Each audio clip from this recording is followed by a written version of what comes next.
বন্ধুরা, আমি কথাগুলো বলছি তাদের জন্য যারা টুকটাক ঘোরাঘুরি করে। যখন কোথাও ঘুরতে যাবেন তখন সেখানকার প্রত্যেকটি দৃশ্য খুব ভালো করে দেখবেন এবং দেখার সাথে সাথে সেই জায়গাগুলোকে খুব ভালোভাবে উপলব্ধি করবেন এবং সুন্দর করে উপভোগ করার চেষ্টা করবেন। কারণ আপনি যখন সেই জায়গা থেকে ঘুরে ফিরে আবার চলে আসবেন, তখন আবার যখন আপনি নিজের ফটোগুলোতে দেখবেন অথবা নিজের করা ভিডিও দেখবেন, তখন আপনার মনে হবে যে ওই যে দূরের ওই জায়গাটি খুব ভালোভাবে যদি দেখে আসতে পারতাম, অথবা এভাবে অনেক কিছুই থেকে যায়।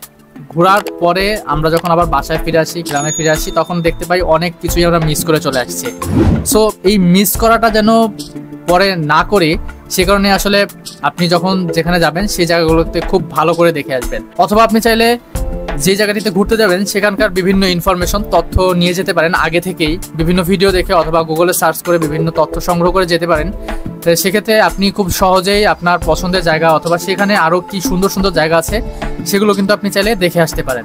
সো এই ব্যাপারগুলো খুব মনে রেখে আসলে ঘুরবার বের হতে হয়, তাহলে আপনি কিছুই মিস করবেন না এবং যে জায়গা ঘুরতে যাবেন সেখানকার একদম সব কিছু আপনি সুন্দর করে উপভোগ করতে পারবেন। আসসালামু আলাইকুম বন্ধুরা, চট্টগ্রাম শহর থেকে কিছুটা সামনে আসার পরে মেইন রোড থেকে এই যে ছোট একটি রাস্তা ধরে আমরা এগিয়ে যাচ্ছি রূপসী ঝর্ণা দেখার উদ্দেশ্যে। অ্যান্ড আমাদের টিমে বেশ কিছু লোক আছে, আমরা সবাই একসাথে যাচ্ছি, বেশ ভালো লাগবে আশা করছি।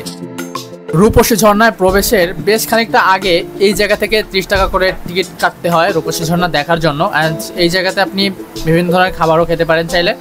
আর এখানে ওয়াশরুমের ব্যবস্থা আছে, ওয়াশরুমের জন্য 20 টাকা করে নেয়। পুরুষ এবং মহিলা সবাই এই ওয়াশরুমগুলো আসলে ব্যবহার করতে পারবেন, বেশ ভালো আছে। সো আমরা এখন যাচ্ছি রূপসী ঝর্ণার দিকে। রূপসী ঝর্ণায় আপনাকে স্বাগতম। 30 টাকার বিনিময়ে এই গেটটি নির্মাণ করেছেন।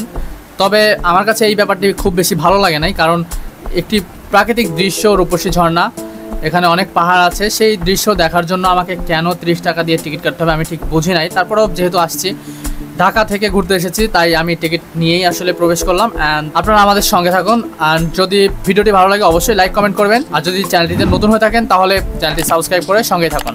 গ্রামের এই মাটির রাস্তা ধরে যেতে যেতে খুব বেশি খারাপ কিন্তু লাগছে না, কারণ দুপাশেই রয়েছে প্রাকৃতিক দৃশ্য, বিভিন্ন ক্ষেত খামার রয়েছে। আর দূরে যে জায়গাটি দেখা যাচ্ছে ওটি হচ্ছে পাহাড়, সম্পূর্ণই হচ্ছে পাহাড়, আর ওর ওই পাশেই হচ্ছে রূপসী ঝর্ণা অবস্থিত। সো আমার সাথে দুইজন দৌড় শুরু করেছেন অ্যান্ড আমিও দৌড়াবো। সো আপনারা কিন্তু দৌড়ায় না, আপনারা সঙ্গে থাকুন, না টেনে ভিডিওটি সম্পূর্ণ দেখুন। মূলত একটি গ্রাম এবং গ্রামে এই ঝর্ণাটি অবস্থিত। এরা হচ্ছে মাত্রই আসলেন না ঝর্ণা থেকে। ঝর্ণার কি আছে ভাই, পানি আছে অনেক? আচ্ছা, পানি থাকলেই হবে আপাতত। সো এই গ্রামের পরিবেশটাও বেশ ভালো, কারণ এখানে নিজেরাই মেবি সবজি টবজি চাষ করে। এখানে দেখতে পাচ্ছেন আমার পাশ দিয়ে কিন্তু সবজির ক্ষেত আছে। ঝর্ণায় গোসল করাটা বেশ উপভোগ করবো হয়তো। আর যারা ঝর্ণায় আসবেন তারা আসলে একটু আগে প্ল্যান করবেন, কারণ আমরা হচ্ছে বিকেলে আসছি, বিকেলে না আসে যদি দুপুরে আসা যায় তাহলে মেবি খুব ভালো হবে। এই জায়গাটিতে কিন্তু মানে আপনি কিভাবে ইউজ করবেন ঝর্ণাটা সেই নির্দেশনা দেওয়া আছে। আমরা কিন্তু একদম মূল পাহাড়ের কাছেই চলে আসছি, এখন এই হচ্ছে পাহাড়। এখন কিন্তু ঝর্ণাটা খুব সম্ভবত খুব কাছেই আছে। বন্ধুরা দেখতে পাচ্ছেন দুপাশেই উঁচু সবুজ পাহাড়, আর মাঝখান দিয়ে ঝর্ণার পানি যাওয়ার জন্য একটি ঝিরি পথ তৈরি হয়েছে। এই পথ দিয়ে যাওয়াটাও কিন্তু বেশ চমৎকার, ভালো লাগে। এই ঝিরির পানি বেশ ঠান্ডা এবং এর মাঝখান দিয়ে পাথর আছে, ছোট ছোট কচি পাথর রয়েছে, এবং পাশ দিয়ে হেঁটে যাওয়ার জন্য একটি শুকনো জায়গা রয়েছে, সেখান দিয়ে আসলে আমরা হেঁটে হেঁটে যাচ্ছি। এখান দিয়ে যেতে যেতে এই পরিবেশটা, এই যে একটা আবহাওয়া এখানকার, এটা কিন্তু আমাদের কাছে বেশ ভালো লাগছে।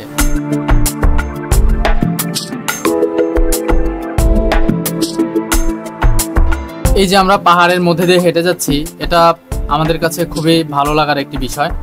এবং আমরা যেতে যেতে পাহাড়ের যে একটি নীরবতা আছে সেটা যদিও পাচ্ছি না, কারণ আজকে এখানে অনেক মানুষ রয়েছে, শুক্রবার, এ কারণেই হয়তোবা এই ঝর্ণার পথটিতে প্রচণ্ড পরিমাণে মানুষ আজকে দেখতে পাচ্ছেন। তবে আমরা পাহাড়ের নীরবতা না শুনলেও মাঝে মধ্যেই পাখিদের টুকটাক আওয়াজ শুনতে পাচ্ছি, পাখিদের কণ্ঠে গান শুনতে পাচ্ছি, এবং মাঝে মধ্যে ঝিঝি পোকার শব্দ শোনা যায়। সো এই বিভিন্ন ধরনের পাহাড়ি শব্দ, পাহাড়ের একটি আলাদা ভাষা আছে, সেগুলো অনুভব করতে করতে আসলে আমরা ঝর্ণার দিকে যাচ্ছি।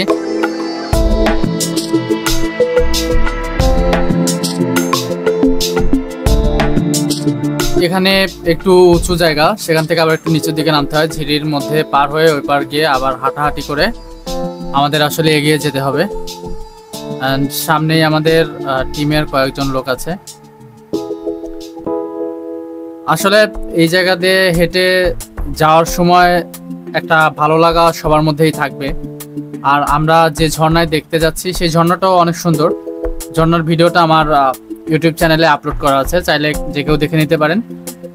আর যদি চ্যানেলটিতে নতুন হয়ে থাকেন তাহলে অবশ্যই চ্যানেলটি সাবস্ক্রাইব করে রাখবেন।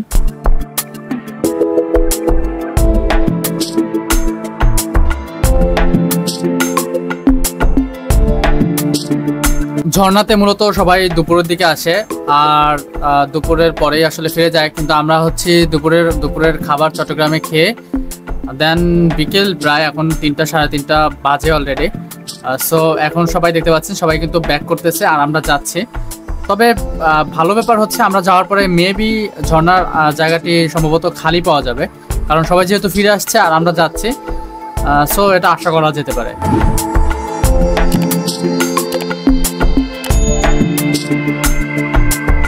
গাইড বলেছিল মাত্র 20 মিনিট হাঁটতে হবে, তবে আমরা 40 মিনিট হাঁটার পরেও এখনো ঝর্ণা দেখা পাচ্ছি না।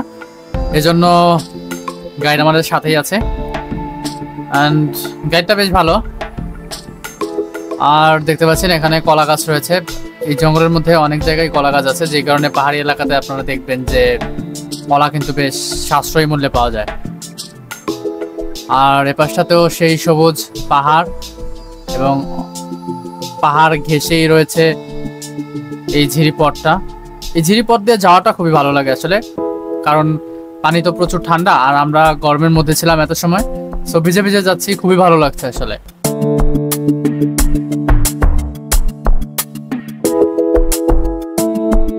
পাহাড়ের এখানে দেখতে পাচ্ছেন দুটি গরু কিন্তু আছে এবং গরুর মালিকও আছে। এখানে বেশ কয়েকটি গরু দেখা যাচ্ছে। হয়তোবা পাহাড়ের কাছাকাছি বাড়িঘর আছে বা কোনো ছোট গ্রামও থাকতে পারে।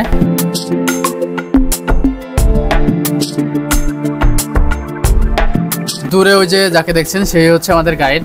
আমরা মোটামুটি সবাই ক্লান্ত, গাইড এখনো মানে সে তো গাইড, এটা আসলে প্রমাণ দিচ্ছে অ্যান্ড যাচ্ছে। আবার দেখতে পাচ্ছেন এত পিচ্ছি মানুষ গিয়েছিল ঝর্ণায়, খুবই পিচ্ছি এরা। অলরেডি এরা ফিরে আসতেছে আর আমরা যাচ্ছি। সো আশা করি ভালো লাগবে আপনাদেরকে, ঝর্ণা দেখাবো আপনাদের অবশ্যই। ভিডিওটি কেমন লাগলো অবশ্যই লাইক কমেন্ট করে জানাবেন, আর চাইলে বন্ধুদের সঙ্গে শেয়ার করতে পারেন। বন্ধুরা দেখুন, একটি হুজুরদের টিমও হয়তো বা এসেছিল এই ঝর্ণা দেখতে।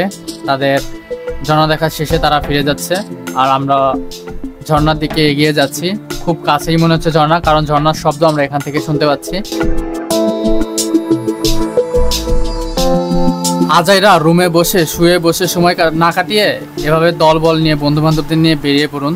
খুব কাছাকাছি কোথাও ঘুরতে বেরিয়ে যান, হয়তো পাশের গ্রামটাতে ঘুরতে বেরিয়ে যান, খুব ভালো লাগবে। সবার যে পাহাড় দেখতে হবে এমন না ব্যাপারটা, আসলে যে কোনো জায়গায় আপনারা যেতে পারেন, একসাথে বন্ধু বান্ধব গেলেই আসলে ভালো লাগে।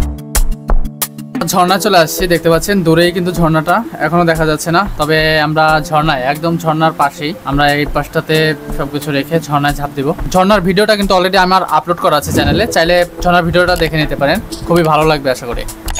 দূরে যে ছাপড়ি ঘরগুলো দেখতে পাচ্ছেন ওইগুলোতে চিপস বিস্কুট সিঙ্গারা এগুলো পাওয়া যায়। আর আপনার ব্যাগ মোবাইল ক্যামেরা এগুলো যদি চান ওখানে রেখে আসতে পারেন, 30-40 টাকা হয়তো বা নিবে। আর এর অপোজিট সাইডে হচ্ছে ওই যে এটাই হচ্ছে সেই রূপসী ঝর্ণা।